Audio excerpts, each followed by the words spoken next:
जीभ की शक्ति और जिम्मेदारी। एक गांव में कई लोग परमेश्वर के वचन सुनना और सिखाना पसंद करते थे। बहुत से लोग चाहते थे कि वे उपदेशक बने, क्योंकि उपदेशक को लोग आदर देते थे और उसकी बातें ध्यान से सुनते थे।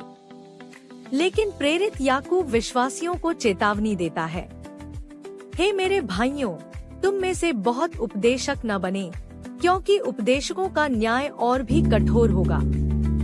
याकूब यह समझाना चाहता है कि जो व्यक्ति दूसरों को सिखाता है, उसकी जिम्मेदारी बहुत बड़ी होती है। उसके शब्द कई लोगों के जीवन को बना भी सकते हैं और बिगाड़ भी सकते हैं। हम सब चूक जाते हैं। याकूब आगे कहता है कि हम सब बहुत बार गलतियां करते हैं। कोई भी मनुष्य पूरी तरह निर्दोष नहीं है। लेकिन यदि कोई व्यक्ति अपनी जीभ पर नियंत्रण कर ले, यानी अपने शब्दों में न चुके, तो वह वास्तव में सिद्ध मनुष्य है।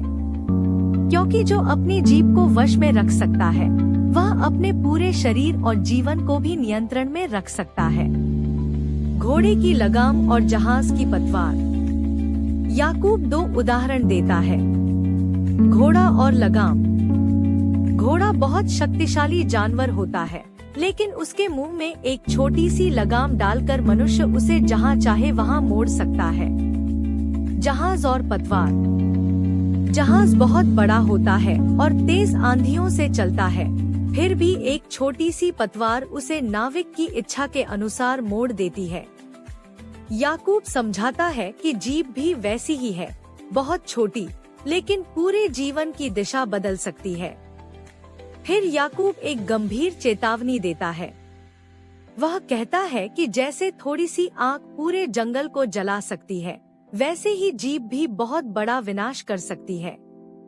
जीभ से निकले गलत शब्द रिश्तों को तोड़ देते हैं, प्रेम को नफरत में बदल देते हैं, शांति को झगड़े में बदल देते हैं।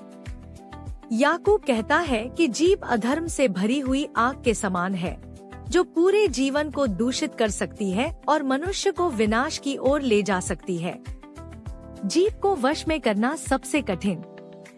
याकूब बताता है कि मनुष्य ने जंगली जानवरों को वश में किया, पक्षियों को पकड़ा, समुद्र के जीवों पर अधिकार पाया, लेकिन जीभ को पूरी तरह वश में कोई मनुष्य नहीं कर सका, क्योंकि यह कभी न रुकने वाली बला है और प्राणनाशक विष से भरी हुई हो सकती है।